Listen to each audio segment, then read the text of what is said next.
नमस्कार विद्यार्थी मित्रों, Galaxy school of secondary Vadgam તરફથી આપનું હાર્દિક સ્વાગત છે મિત્રો। ધોરણ 10 વિષય વિજ્ઞાનની અંદર પ્રકરણ નંબર 1 કે જે રાસાયણિક પ્રક્રિયાઓ અને સમીકરણ વિશે આપણે અભ્યાસ કરતા હતા મિત્રો। છેલ્લા લેક્ચરની અંદર આપણે સંયોગીકરણ પ્રક્રિયાની વાત કરી હતી મિત્રો। આજે આપણે વિઘટન પ્રક્રિયાની વાત કરવી છે મિત્રો। विघटन प्रक्रिया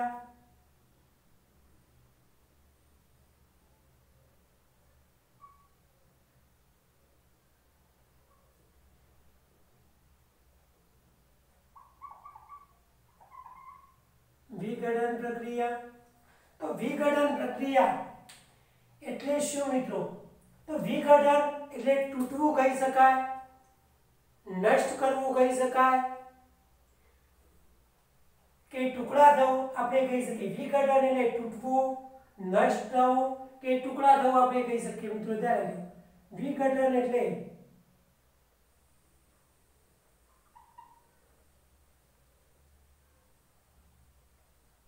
ટુકડા થવું, નષ્ટ થવું। ત્યારે ટુકડા થવું પણ આપણે કહી શકીએ, નષ્ટ થવું પણ કહી શકીએ અને તૂટવું પણ આપણે કહી શકીએ। ત્યારે તૂટવું એટલે વિઘટન એટલે ટુકડા થવું, નષ્ટ થવું કે તૂટવું આપણે કહી શકીએ। વિઘટન આમ તો એવી પ્રક્રિયા છે કે જેની અંદર પ્રક્રિયક તૂટીને એક કરતા વધુ સરળ નિપજ આપે મિત્રો। વિઘટન પ્રક્રિયા એવી પ્રક્રિયા છે કે જેમાં પ્રક્રિયક તૂટીને એક કરતા વધુ સરળ નિપજ આપે। એવી પ્રક્રિયા છે કે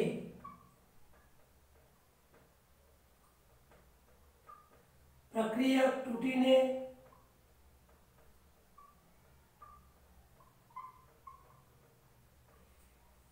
એક કરતા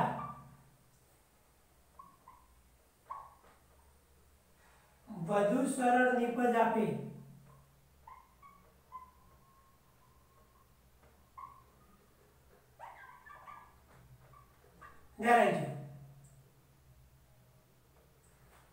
तो विघटन प्रक्रिया एवी प्रक्रिया આપણે કહી શકીએ છીએ ત્યારે જો કે પ્રક્રિયક તૂટે અને પ્રક્રિયક તૂટીને એક કરતા વધુ સરળ નિપજ આપતી આપણને જોવા મળશે મિત્રો। વિઘટન પ્રક્રિયાની અંદર પ્રક્રિયક તૂટે ખરો, પ્રક્રિયક એક હોય અને નિપજો વધુ તૂટતી તમને જોવા મળશે મિત્રો। એ આપણે જોઈશું મિત્રો।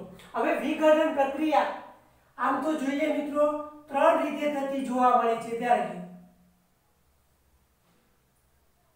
જે વિઘટન પ્રક્રિયા કહેવાય એ ત્રણ રીતે થતી જોવા મળે છે। કઈ ત્રણ રીતે થતી જોવા મળે છે મિત્રો? વિઘટન પ્રક્રિયા ત્રણ રીતે થાય છે। ત્યારે જો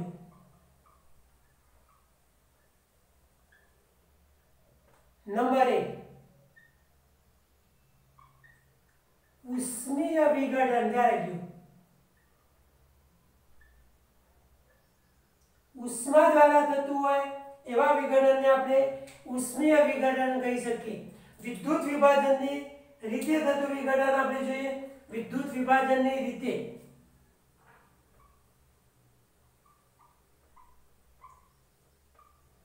વિદ્યુત વિભાજન ની રીતે થતું વિઘટન।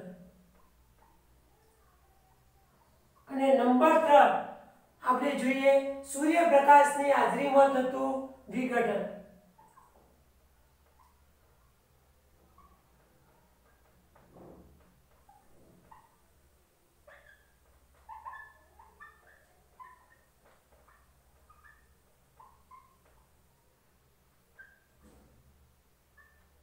ત્રણ રીતે વિઘટન થતું આપણને જોવા મળે છે। ઉષ્મીય વિઘટન, વિદ્યુત વિભાજનની રીતે વિઘટન અને સૂર્યપ્રકાશની હાજરીમાં થતું વિઘટન। આપણે ફક્ત ને ફક્ત જે વિઘટન જોવાનું છે આજે એ ઉષ્મીય રીતે વિઘટન થતું આપણે જોવાનું છે। ત્યારે ઉષ્મીય વિઘટન આવતા લેક્ચરની અંદર વિદ્યુત વિભાજન અને પછી સૂર્યપ્રકાશની હાજરીમાં થતું વિઘટન જોઈશું। પણ આ બંને આકૃતિઓ ઉષ્મીય રીતે વિઘટન થતું જોવા મળે છે, એટલે ઉષ્માની હાજરી એની અંદર જરૂરી છે મિત્રો, ધ્યાન રાખજો. તો ઉષ્મીય રીતે વિઘટન થતું આપણે જોવાનું છે મિત્રો, ધ્યાન રાખજો.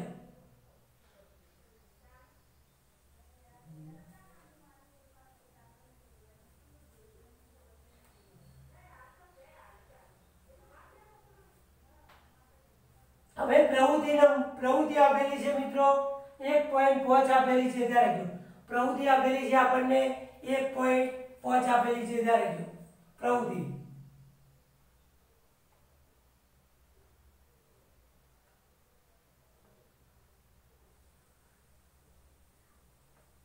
એનો હેતુ આપેલો છે મિત્રો ફેરસ સલ્ફેટને ગરમ કરીને વિઘટન પ્રક્રિયા સમજવી. ફેરસ સલ્ફેટને ગરમ કરીને એની વિઘટન પ્રક્રિયા તમારે સમજવાની. ફેરસ સલ્ફેટનું સૂત્ર થાય છે FeSO4 મિત્રો.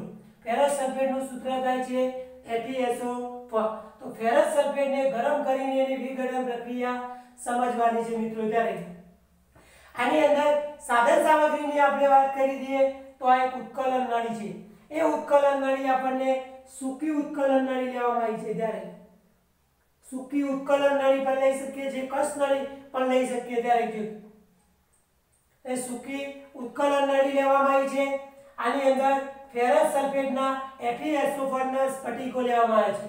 ફેરસ સલ્ફેટના સ્ફટિકો લેવામાં આવે છે, ત્યારે જો આની અંદર બર્નર લેવામાં આવે છે મિત્રો. બર્નર એટલે ગેસ ગરમ કરવા માટે, અને આ એક પ્રકારનો ચીપિયો છે મિત્રો. આ સ્ટેન્ડ ઉપર મૂકેલો છે, બર્નર લોખંડના સ્ટેન્ડ ઉપર મૂકેલો છે, ત્યારે તો આપણે પ્રવૃત્તિની અંદર જોઈએ સાધન સામગ્રી પહેલા લખી દઈએ. સાધન સામગ્રી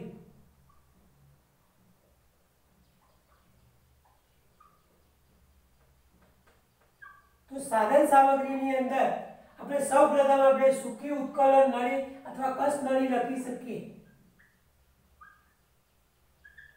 સૂકી ઉત્કલન નળી બર્નર લેવામાં આવ્યું છે મિત્રો. ચીપિયો લેવામાં આવ્યો છે.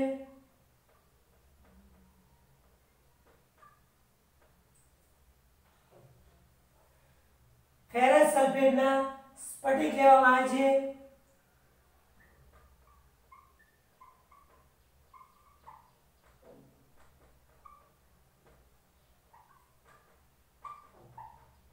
જેનું સૂત્ર થાય મિત્રો FeSO4, ધ્યાન રાખજો.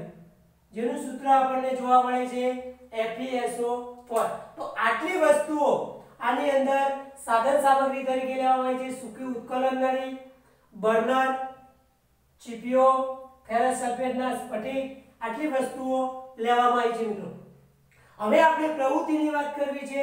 પ્રવૃત્તિની વાત ધ્યાન રાખજો, એટલે કે રીતની વાત કરવી છે. પ્રવૃત્તિ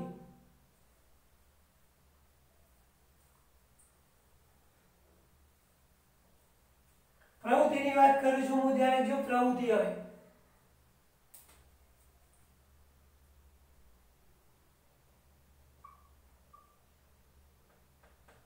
તો આની અંદર પ્રવૃત્તિમાં આપણે લખી શકીએ એક સૂકી ઉત્કલન નળીની અંદર આશરે 2 ગ્રામ જેટલા ફેરસ સલ્ફેટના સ્ફટિક લેવામાં આવે છે. ત્યારે ફેરસ સલ્ફેટના સ્ફટિક કેટલા ગ્રામ લેવામાં આવે છે? આશરે 2 ગ્રામ. ધ્યાન રાખજો.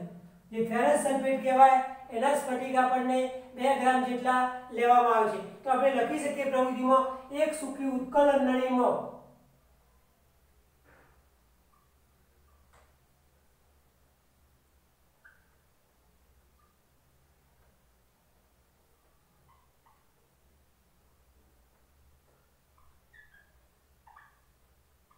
આશરે 2 G એટલે ગ્રામ ફેરસ સલ્ફેટના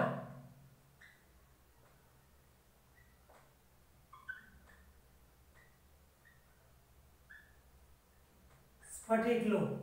એટલે 2 ગ્રામ જેટલા ફેરસ સલ્ફેટના સ્ફટિક લેવામાં આવે છે.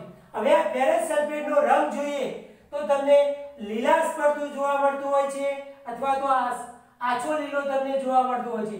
આ ફેરસ સલ્ફેટનો રંગ આપણે જોઈએ તો તમને લીલાશ પડતું જોવા મળતું હોય, અથવા તો આછો લીલો તમને જોવા મળતો હોય છે. ફેરસ સલ્ફેટનો રંગ એ લીલાશ પડતું જોવા મળતું હોય છે અથવા તો તમને આછો લીલો જોવા મળે છે। હવે આ ઉત્કલન નળીને બર્નરની જ્યોત ઉપર આપણે ગરમ કરીએ ત્યારે જો આ ઉત્કલન નળીને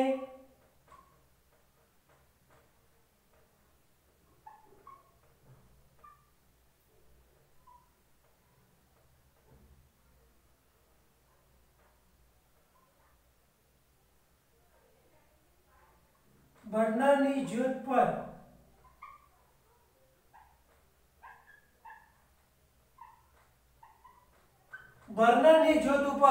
આ ઉત્કલન નળીને આપણે શું કર્યું ગરમી આપી ત્યારે જો હવે ગરમ કર્યો ત્યારે એનો જે લીલો રંગ હતો એ લીલો રંગ શું થઈ જાય છે દૂર થઈ જાય છે મિત્રો જે લીલો રંગ હતો એ લીલો રંગ એની અંદરથી દૂર થઈ જાય છે। તો સૌપ્રથમ આપણે સાધન સામગ્રી જોઈએ તો સાધન સામગ્રી તરીકે જુદા જુદા પ્રકારની વસ્તુ સાધન સામગ્રી તરીકે જોઈ સૂકી ઉત્કલન નળી જોઈ ત્યારે જો બર્નર જોયો ચીપીઓ જોયો અને ફેરસ સલ્ફેટના સ્ફટિકો જોયા ત્યારે જો પ્રવૃત્તિની અંદર એક સૂકી ઉત્કલન નળીમાં આશરે 2 ગ્રામ ફેરસ સલ્ફેટના સ્ફટિકો લીધા અને આ ઉત્કલન નળીને બર્નરની જ્યોત ઉપર ગરમ કરી ફેરસ સલ્ફેટનો શરૂઆતની અંદર રંગ જોઈએ આપણે તો લીલાશ પડતો અથવા તો આછો લીલો આપણને જોવા મળતો હોય લીલાશ પડતો અથવા તો આછો લીલો જ્યારે તેને ગરમ કરીએ છીએ ત્યારે ગરમ કરતા એનો લીલો રંગ કહેવાય એ લીલો રંગ એની અંદર દૂર થતો હોય છે મિત્રો। હવે એની પ્રક્રિયા જોઈએ આપણે પ્રક્રિયા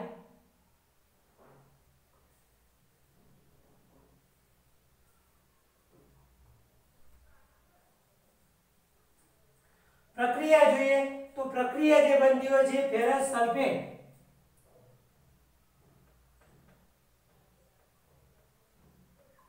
ઉષ્મા એટલે ગરમી આપી અથવા ત્રિકોણ ડેલ્ટા પણ તમે લખી શકો ત્યારે જો ઉષ્મા એટલે ગરમી આપી આપણે કહી શકીએ તો ફેરસ સલ્ફેટમાંથી ફેરિક ઓક્સાઇડ બને છે ગરમી આપી એટલે ત્યારે જો ફેરિક ઓક્સાઇડ બનતું જોવા મળે છે આનું અને આપણે ફેરસ સલ્ફેટ કહીએ છીએ ત્યારે જો ફેરસ સલ્ફેટ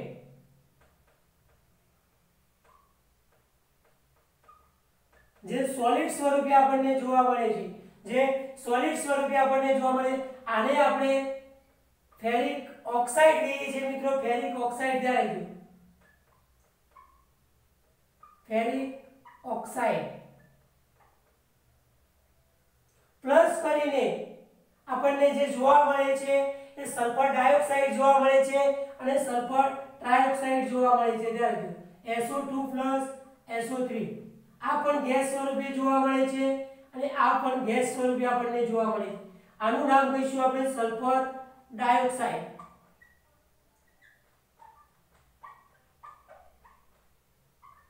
ને આને આપણે કહીશું સલ્ફર ટ્રાયોક્સાઇડ।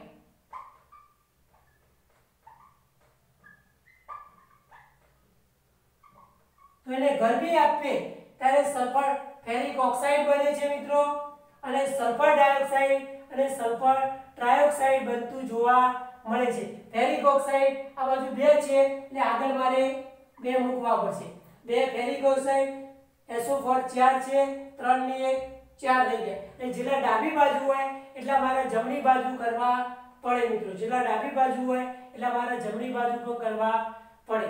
તો ખ્યાલ આવી ગયો મિત્રો। તો આવી રીતે આપણે પ્રક્રિયા આપણે લખી શકીએ મિત્રો। હવે આ ફેરસ સલ્ફેટ જે છે મિત્રો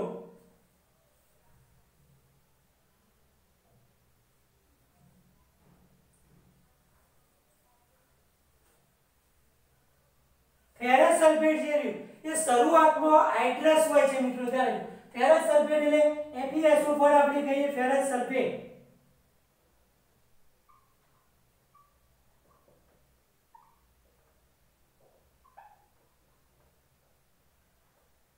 શરૂઆતમાં હાઇડ્રસ હોય છે ત્યારે હાઇડ્રસ હોય એટલે એની અંદર પાણીના અણુઓ જોઈન્ટ હોય છે પાણીના અણુઓ એની સાથે જોઈન્ટ હોય છે એટલે કે એમાં પાણીના અણુઓ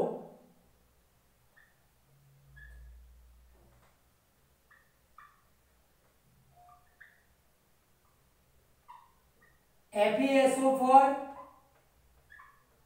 into 7H2 સાત પાણીના અણુઓ જોઈન્ટ હોય છે. આપણે બીજા પાઠમાં જોયું હતું સાત પાણીના અણુઓ જોડાયેલા હોય છે મિત્રો, ધ્યાન રાખજો.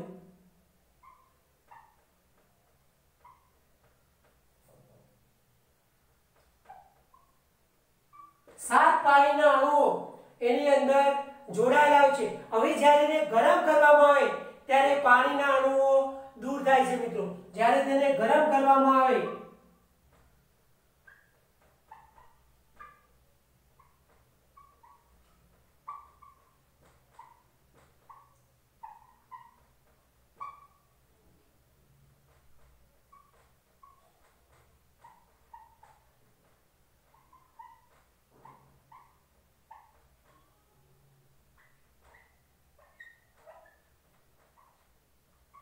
જ્યારે ગરમ કરવામાં આવે એટલે આ પાણીના અણુઓ દૂર થાય છે અને એનહાઇડ્રસ બની જાય છે મિત્રો.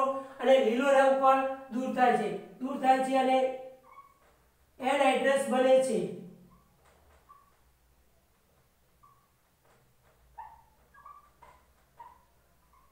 અને લીલો રંગ દૂર થાય છે ત્યારે જો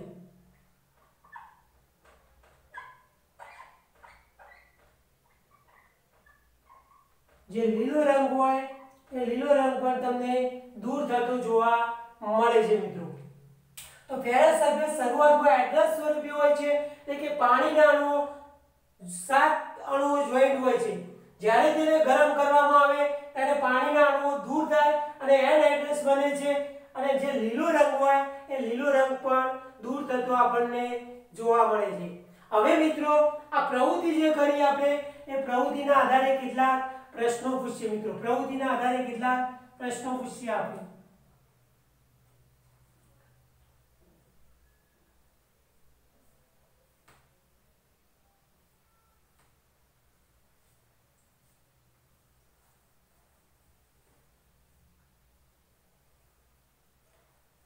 ઉપરોક્ત પ્રવૃત્તિ પરથી આપણે શું અવલોકન કર્યું મિત્રો? ઉપરોક્ત પ્રવૃત્તિ પરથી આપણે શું અવલોકન કર્યું?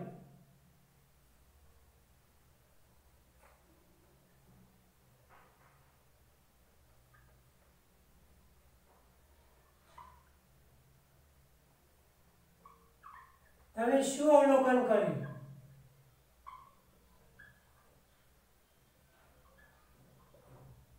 શું અવલોકન કર્યું મિત્રો? તો કેટલાક આપણે આના આધારે પ્રશ્નો પણ આપણે પૂછી શકીએ મિત્રો. તો સ્ફટિક ફેરસ સલ્ફેટનો રંગ કેવો હોય છે મિત્રો? તો સ્ફટિક ફેરસ સલ્ફેટનો રંગ કેવો હોય છે?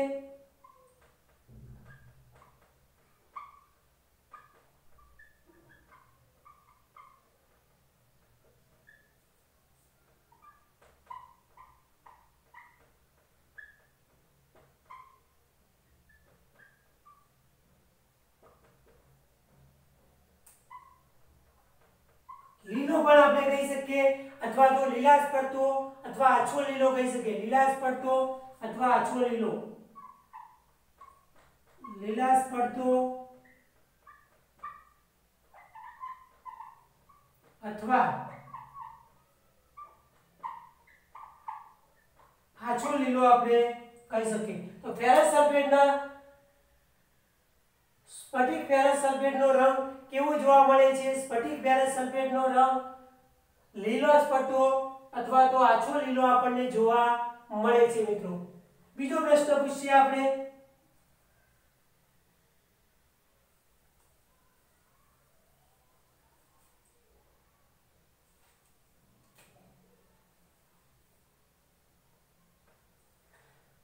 સ્ફટિક ફેરસ સલ્ફેટને ગરમ કરતો કયો રંગ બને છે મિત્રો? તો સ્ફટિક ફેરસ સલ્ફેટને ગરમ કરતો જે FeO3 બન્યું, ફેરિક ઓક્સાઇડ બન્યું, એના કારણે લીલાશ પડતા રંગમાંથી લાલાશ પડતો કથ્થાઈ રંગ બને છે મિત્રો. તો સ્ફટિક ફેરસ સલ્ફેટને ગરમ કરતો કયો રંગ બને છે?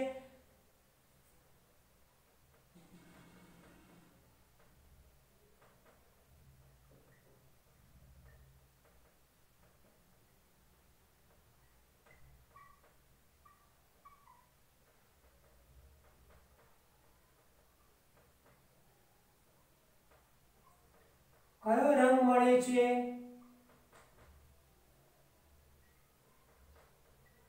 તો આપણે જોતા હતા મિત્રો કે સ્ફટિક બેરલ સલ્ફેટને ગરમ કરતો Fe થ્રુ O3 બનતું હતું અને લીલાશ પડતા રંગમાંથી લાલાશ પડતો કથ્થાઈ રંગ બનતો હતો. લાલાશ પડતો કથ્થાઈ રંગનો લાલાશ પડતો કથ્થાઈ રંગ બને છે.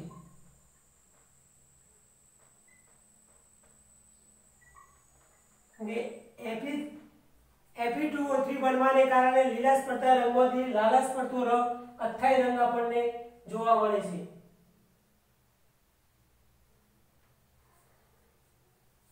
ત્રીજો પ્રશ્ન આપણે પૂછીએ મિત્રો એવો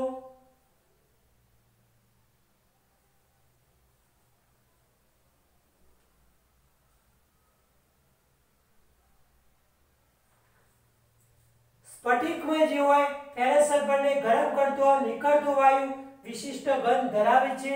તેનું કારણ શું મિત્રો? તો આની સુગંધ લઈએ તો વિશિષ્ટ ગંધ ધરાવતું હોય મિત્રો. અને સુગંધ લેવા જે આ વાયુની તો વિશિષ્ટ ગંધ ધરાવતો જોવા મળે. તો સ્ફટિકમાં ફેરસ સલ્ફરને ગરમ કરતો જે નીકળતો વાયુ હોય એ ગંધ ધરાવતો આપણને જોવા મળે છે. તો એનું કારણ શું મિત્રો? તો પ્રશ્ન પૂછી શકે.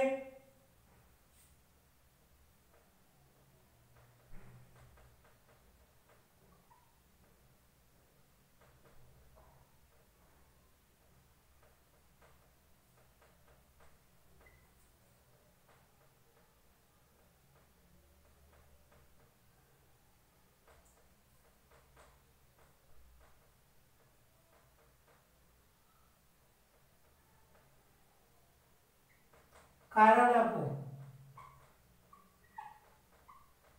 કેમ ધરાવે છે મિત્રો? તો આપણે જાણીએ છીએ મિત્રો કે સલ્ફરનું જ્યારે દહન થાય છે ત્યારે સલ્ફર SO2 અને SO3 વાયુ ઉત્પન્ન થાય છે જે તીવ્ર વાસ આપે છે. સલ્ફરનું દહન થાય છે ત્યારે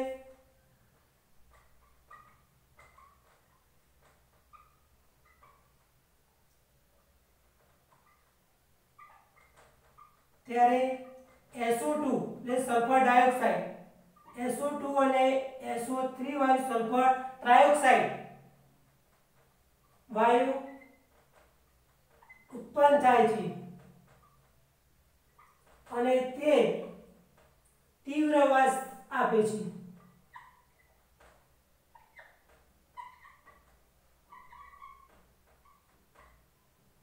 તીવ્ર વાસ આપતા આપણને સલ્ફર નું દહન થતું હોય ત્યારે SO2 વાયુ અને SO3 વાયુ ઉત્પન્ન થાય. સલ્ફર ટ્રાયોક્સાઇડ અને સલ્ફર ટ્રાયોક્સાઇડ આ બંને એ તીવ્ર વાસ ધરાવે છે એના કારણે મિત્રો. તો આવા કેટલાક પ્રશ્નો આપણે પૂછવા હોય તો આવા પ્રશ્નો આપણે પૂછી શકીએ મિત્રો.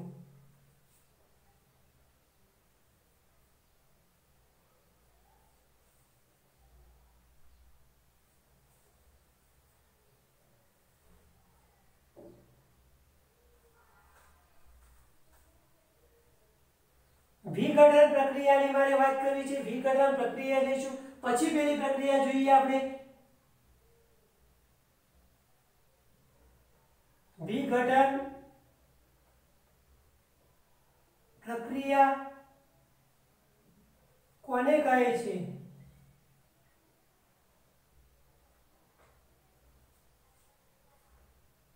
ઉદાહરણ આપી સમજાવો. પરીક્ષામાં પૂછાય આઈએમપી પ્રશ્ન છે મિત્રો, ધ્યાન રાખજો. આઈએમપી પ્રશ્ન આપણે કહી શકીએ. તો વિઘટન પ્રક્રિયાની વ્યાખ્યા આપવી અને ઉદાહરણ આપવું. 2 માર્કમાં પૂછાય અને 3 માર્કમાં પૂછાય તો વ્યાખ્યા આપીને એના 2 ઉદાહરણ આપવાના. અને કોઈ પ્રવૃત્તિ સમજાવવાની પૂછાય તો તમારે પ્રવૃત્તિ લખવાની. પણ પ્રવૃત્તિ ભાગ્યે જ પૂછાય મિત્રો. એનું સમીકરણ લખવાનું અને એની વ્યાખ્યા લખવાની પૂછાતી હોય છે મોટા ભાગે.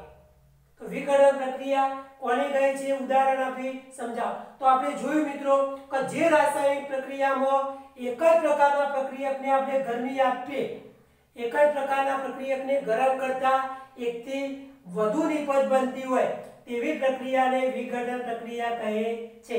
જે રાસાયણિક પ્રક્રિયામાં એક જ પ્રકારનું પ્રક્રિયક હોય અને એક જ પ્રકારનો પ્રક્રિયકને જો આપણે ગરમ કરીએ અને ગરમ કરતા એક કરતા વધુ નિપજ આપતી હોય તો એવી પ્રક્રિયાને આપણે વિઘટન પ્રક્રિયા આપણે કહી શકીએ. તો વ્યાખ્યા લખી શકીએ. જે રાસાયણિક પ્રક્રિયામાં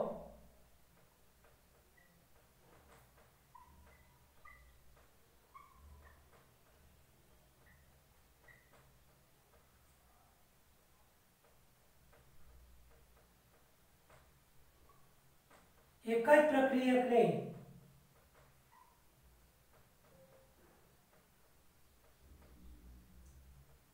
ને ગરમ કરતા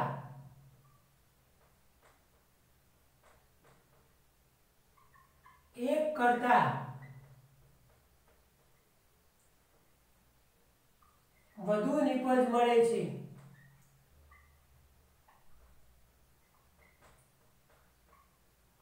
તેવી પ્રક્રિયાને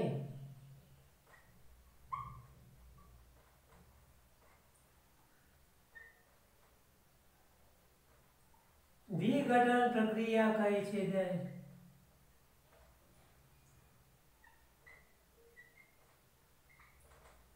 જે રાસાયણિક પ્રક્રિયામાં એક જ પ્રક્રિયક હોય અને એને ગરમી આપે તો ગરમી આપતો એક કરતા વધુ નિપજ મળતી હોય તો એવી પ્રક્રિયાને વિઘટન પ્રક્રિયા આપણે કહી શકીએ મિત્રો.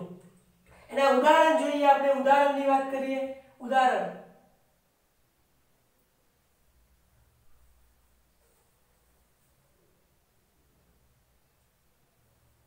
દાખલા તરીકે હું કેલ્શિયમ કાર્બોનેટ લઉં મિત્રો. કેલ્શિયમ કાર્બોનેટ જ્યારે લઉં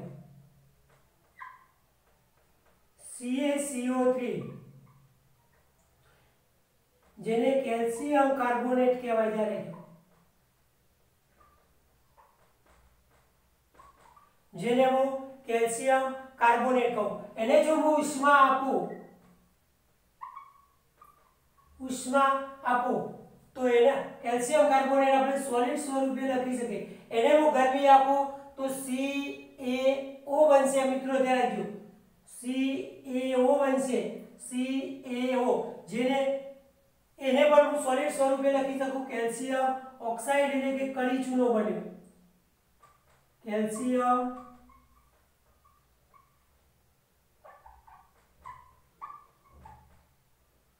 ઓક્સાઇડ બન્યો એટલે આપણે કડી ચૂનો પણ કહી શકીએ છીએ. પ્લસ કરીને ધ્યાન રાખજો CaO બન્યું તો વધ્યું છે CO2 જેને આપણે કાર્બન ડાયોક્સાઇડ વાયુ કહીએ છીએ. CO2 એ પણ ગેસ સ્વરૂપે હોય છે જેને આપણે કાર્બન ડાયોક્સાઇડ વાયુ કહીએ છીએ.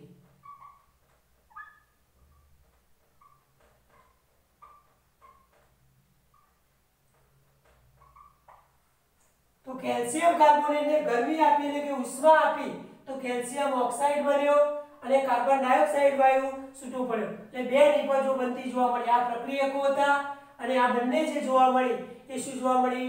નિપજ બનતી આપણને જોવા મળી. કેલ્શિયમ ઓક્સાઇડને કડી ચૂનો પણ કહી શકાય છે. ધ્યાન રાખજો કડી ચૂનો પણ આપણે કહી શકીએ. ધ્યાન રાખજો કડી ચૂનો ક્વિક લાઇમ પણ કહી શકાય છે. ધ્યાન રાખજો ક્વિક લાઇમ પણ આપણે કહી શકાય છે. કડી ચૂનો પણ આપણે એને કહી શકીએ છીએ મિત્રો. તો ખ્યાલ આવ્યો મિત્રો. બીજી પ્રક્રિયા જોઈએ આપણે ફેરસ સલ્ફેટની. હાલ જોઈ હતી એ જ પ્રક્રિયાની વાત કરું હું. Ferrous sulphate. ધ્યાન રાખજો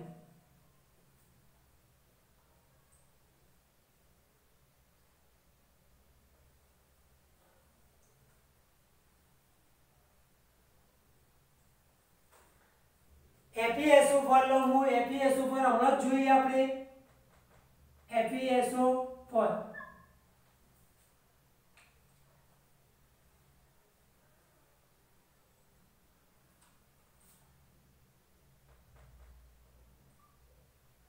ફેરસ સલ્ફેટ કહીએ આપણે. એ ફેરસ સલ્ફેટને ઉષ્મા આપું છું હું. ધ્યાન રાખજો ઉષ્મા આપું છું તો શું બનતું હતું મિત્રો? ફેરિક ઓક્સાઇડ બનતું હતું. Fe2O3 સોલિડ સ્વરૂપે બનતું હતું ફેરિક ઓક્સાઇડ.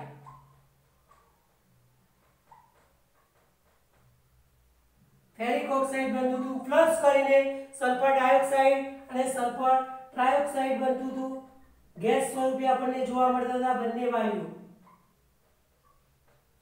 આનું નામ હતું સલ્ફર ડાયોક્સાઇડ.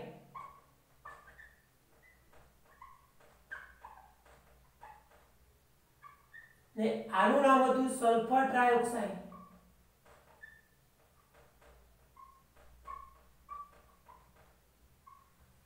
હવે Fe બે હતા તો આપણે Fe આગળ કેટલા મૂકતા હતા મિત્રો?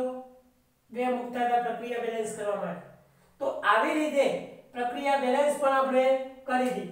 તો ફેરસ સલ્ફેટને ગરમી આપતો ફેરિક ઓક્સાઇડ, સલ્ફર ડાયોક્સાઇડ અને સલ્ફર ટ્રાયોક્સાઇડ પણ બનાવે છે। આવું બીજું ઉદાહરણ પણ લીધું। હવે ત્રીજું ઉદાહરણ હું લઉં છું મિત્રો।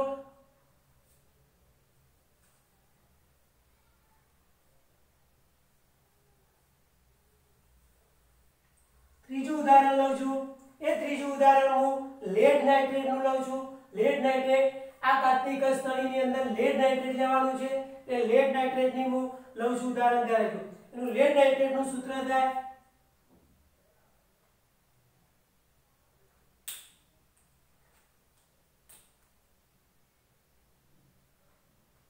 PbNO3 કૌંસ પૂરો કરીને 2 લખવાનું। આ આપણને સોલિડ સ્વરૂપે જોવા મળતું હોય છે ત્યારે એને હું ગરમી આપું છું ત્યારે જો એને ગરમી આપતો તો શું બનતું હતું મિત્રો? એને બનતું હતું એને આપણે લેડ ઓક્સાઇડ બનશે મિત્રો। શું બનશે? લેડ ઓક્સાઇડ PbO બનશે। આમાંથી છૂટું પડશે તો PbO બનતું આપણને જોવા મળશે। એ સોલિડ સ્વરૂપે આપણને જોવા મળશે મિત્રો। આનું નામ થશે લેડ ઓક્સાઇડ।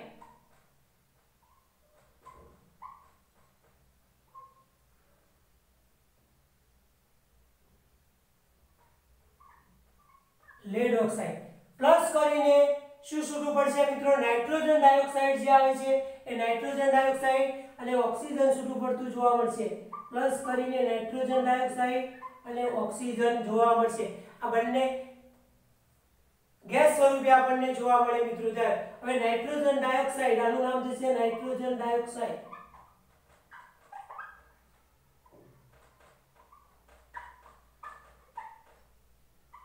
ને આનું નામ થશે ઓક્સિજન।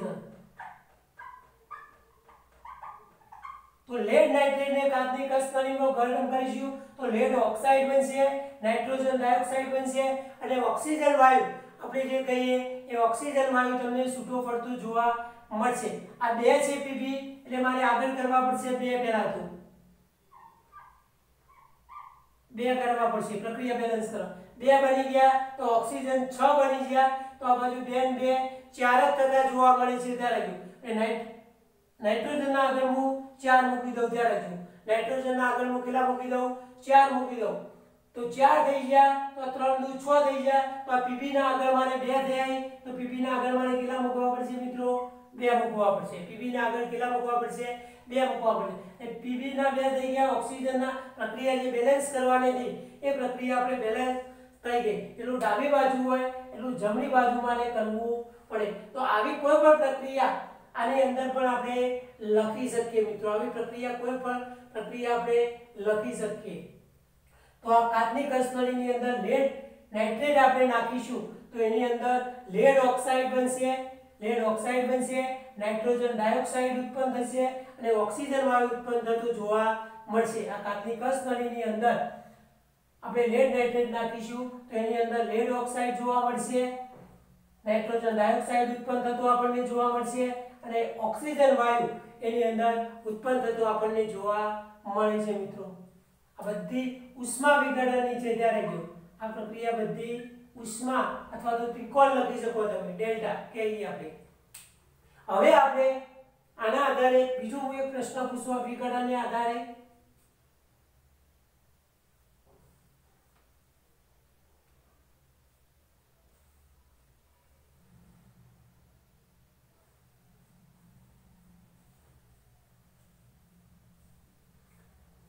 સિમેન્ટ બનાવવા માટે કેલ્શિયમ ઓક્સાઇડ વપરાય છે મિત્રો। તો પ્રશ્ન પરીક્ષામાં પૂછી શકે કે સિમેન્ટ બનાવવા માટે કયો પદાર્થ વપરાય છે? તો આપણે લખી શકીએ કેલ્શિયમ ઓક્સાઇડ। સિમેન્ટ બનાવવા માટે કયો પદાર્થ વપરાતો તમને જોવા મળ્યો? તો આવો પ્રશ્ન પૂછી શકાય। સિમેન્ટ બનાવવા માટે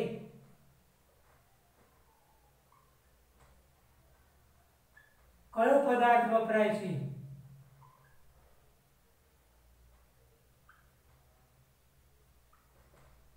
જવાબની અંદર આપણે લખી શકીએ કેલ્શિયમ ઓક્સાઇડ। આનું નામ થશે કેલ્શિયમ ઓક્સાઇડ, જેને આપણે કડી ચૂનો કહીએ છીએ। ત્યારે ક્વિક લાઇમ કડી ચૂનો આપણે કહી શકીએ છીએ મિત્રો। તો આવો પ્રશ્ન પણ ક્યારે પૂછાઈ શકે। હવે આપણે પ્રવૃત્તિ 1.6 ની થોડી ચર્ચા કરી દઈએ મિત્રો. પ્રવૃત્તિ 1.6 ની ધ્યાન રાખજો.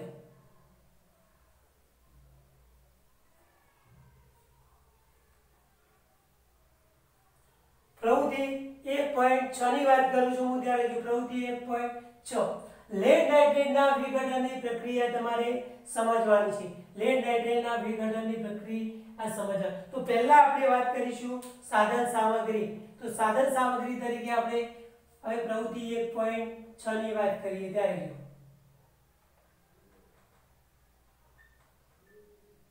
તો પ્રવૃત્તિ 1.6 ની અંદર સાધન સામગ્રીની વાત કરીએ આપણે. તો એની અંદર સાધન સામગ્રી તરીકે આપણે શું લખી શકીએ મિત્રો? એક તો કસ નળી લખી શકીએ મિત્રો. કસ નળી અથવા ઉત્કલન નળી. કસ નળી આપણે લખી શકીએ. બીજા નંબરની અંદર આપણે ચીપીઓ લખી શકીએ, બર્નર પણ લખી શકીએ. ત્યારે જો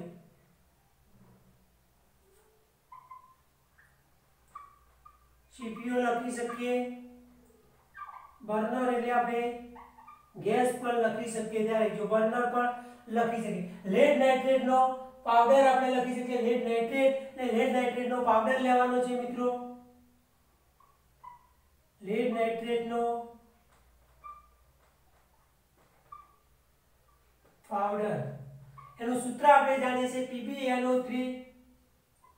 Pb કૌંસની અંદર NO3 કૌંસ પૂરો 2. તો આ લેડ નાઇટ્રેટ નું શું છે મિત્રો? સૂત્ર છે. તો આટલી વસ્તુઓ આપણે સાધન સામગ્રી તરીકે લેવાની છે મિત્રો. સાધન સામગ્રી તરીકે. હવે આપણે એની પ્રવૃત્તિની વાત કરી દઈએ. પ્રવૃત્તિની વાત કરીએ મિત્રો.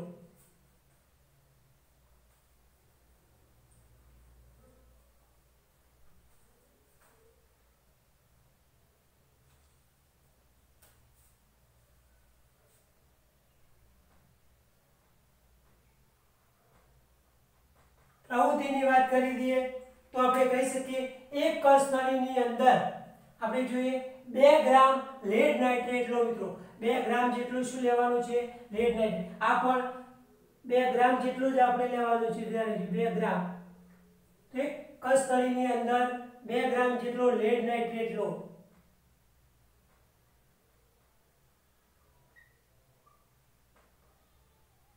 જી એટલે ગ્રામ જેટલો લેડ નાઇટ્રેટ લો.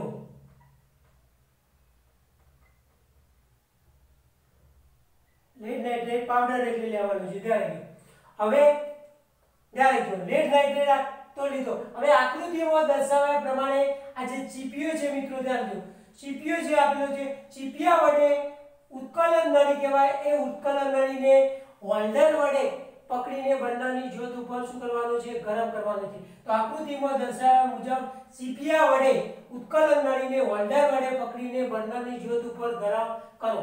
તો આકૃતિમાં દર્શાવ્યા પ્રમાણે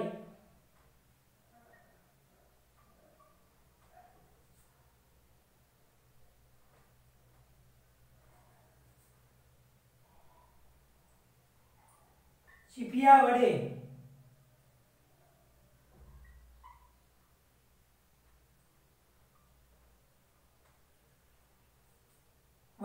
ઉત્કલન નળીને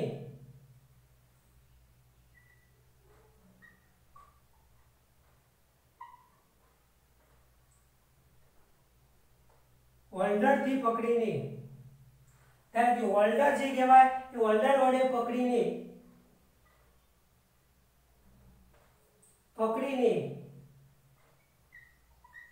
બર્નરની જ્યોત ઉપર ગરમ કરો.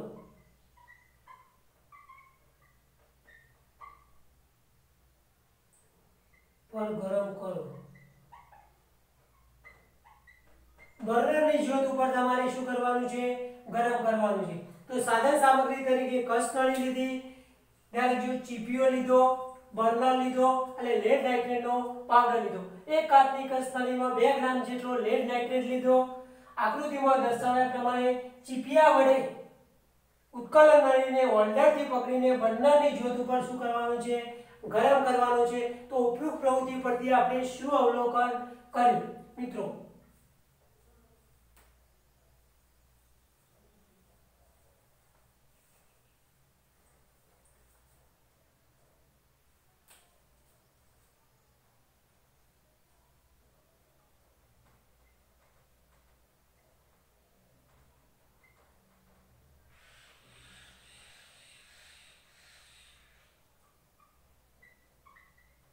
તમે શું અવલોકન કર્યું?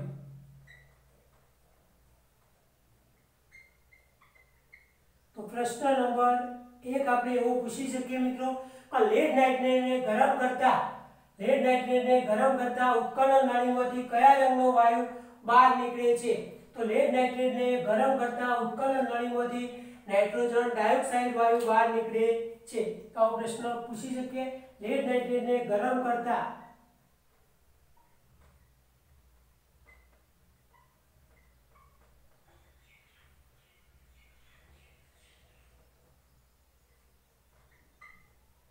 ઉત્કલન નળીમાંથી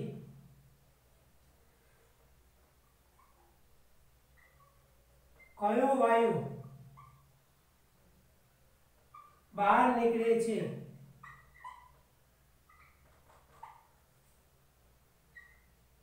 તો NO2 વાયુ, એને આપણે નાઇટ્રોજન ડાયોક્સાઇડ કહીએ છીએ. ત્યારે જો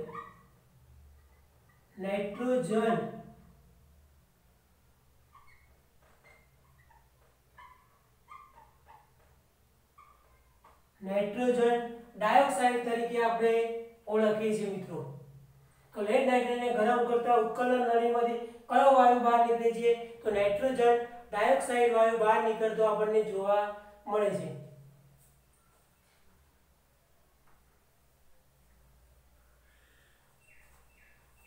બીજો પ્રશ્ન એવો આપણે પૂછી શકીએ મિત્રો, પૂછવો હોય તો રાખજો કે કથ્થાઈ રંગનો લેડ નાઇટ્રેટ ગરમ ઉત્કલન નળીમાંથી કયા રંગનો વાયુ બહાર નીકળે છે? તો કથ્થાઈ રંગનો NO2 વાયુ બહાર નીકળે છે. કયા રંગનો બહાર નીકળે છે? NO2 વાયુ તો નીકળે છે, પણ રંગ એનો કેવો હોય છે? કથ્થાઈ રંગ આપણને જોવા મળે છે. હવે લેડ નાઇટ્રેટને ગરમ કરતા થતી રાસાયણિક પ્રક્રિયા લખો. હમણાં હાલ જ આવી ગયું મિત્રો. લેડ નાઇટ્રેટને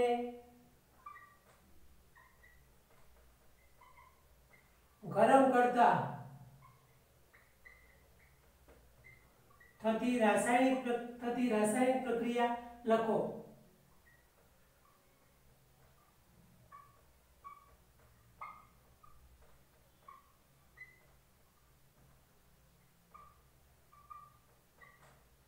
તો લેડ નાઇટ્રેટને ગરમ કરીએ આપણે PbNO3 કૌંસ પૂરો 2. તો એને ગરમ કરતા હતા આપણે, ઉષ્મા આપતા હતા મિત્રો. શું આપતા હતા? ઉષ્મા આપતા હતા. તો શું બનતું હતું? PbO બનતું હતું મિત્રો. શું બનતું હતું? PbO પ્લસ કરીને PbO ને આપણે શું કહેતા હતા? લેડ ઓક્સાઇડ તરીકે આપણે ઓળખતા હતા. ત્યારે જો આ પણ સોલિડ સ્વરૂપે હોય મિત્રો. આ પણ શું હોય? સોલિડ સ્વરૂપે, જેને આપણે લેડ ઓક્સાઇડ કહેતા હતા. ત્યારે લેડ ઓક્સાઇડ હતું. પ્લસ કરીને નાઇટ્રોજન ડાયોક્સાઇડ છૂટું પડતું હતું, NO2, અને પ્લસ કરીને ઓક્સિજન. આ બંને પણ ગેસ સ્વરૂપે આપણને જોવા મળતા હતા. આનું નામ હતું નાઇટ્રોજન ડાયોક્સાઇડ અને પહેલાનું નામ હતું ઓક્સિજન મિત્રો. આનું નામ હતું નાઇટ્રોજન ડાયોક્સાઇડ.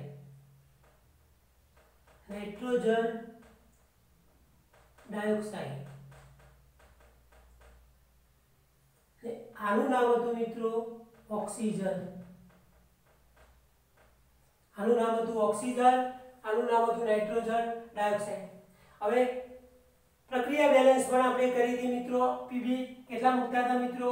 2 મૂકતા હતા. તો આ બાજુ Pb કેટલા હતા મિત્રો? 2 હતા મિત્રો. પણ ઓક્સિજન 4 થઈ જતા હતા. તો NO2 ના આગળ કેટલા મૂકીશું આપણે? 4 મૂકવા પડશે મિત્રો. એટલે 4 દુ 8. જેટલા ડાબી બાજુ હતા એટલા મારે જમણી બાજુ પણ કરવા પડતા હતા. જે પ્રક્રિયા આપણે આગળ બેલેન્સ કરી ચૂક્યા મિત્રો. બરાબર. તો આવી રીતે આપણે પ્રશ્નો પણ પૂછી શકીએ મિત્રો. તો ખ્યાલ આવી ગયો મિત્રો. હવે આપણે ગૃહ કાર્યની વાત કરી દેવી છે મિત્રો.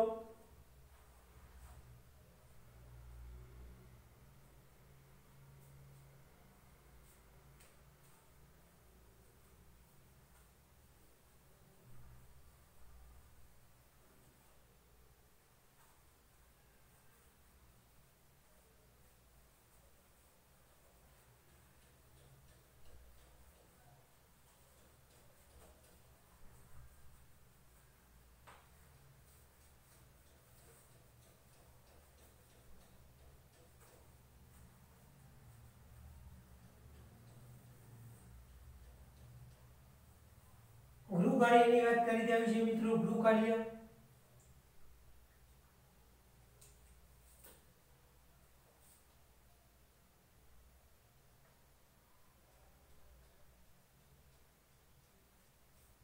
તો પ્રશ્ન નંબર 1 જોઈએ આપણે.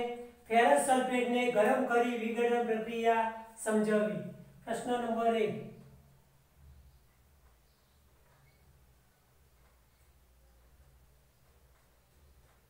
ફેરસ સલ્ફેટને ગરમ કરીને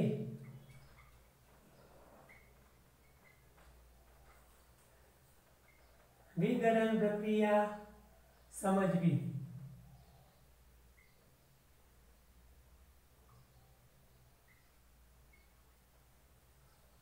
પ્રશ્ન નંબર 2 જોઈએ આપણે.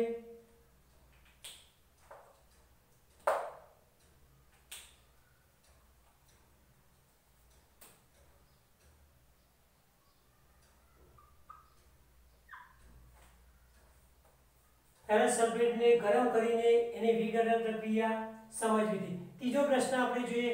વિઘટન પ્રક્રિયા એટલે શું? ઉદાહરણ આપે સમજાવો.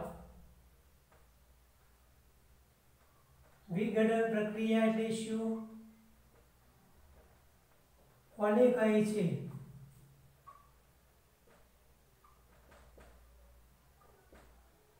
ઉદાહરણ આપે સમજાવો. મોસ્ટ આઈએમપી પ્રશ્ન છે મિત્રો. આધાર જો સમીકરણ આપી સમજાવવાનું.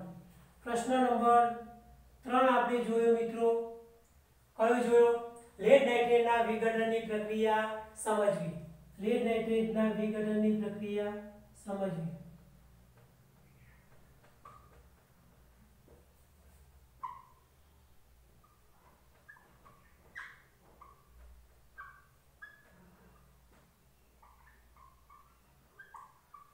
તો આ 3 પ્રશ્નો મિત્રો તમારે ગૃહ કાર્યની અંદર લખી દેવાના છે.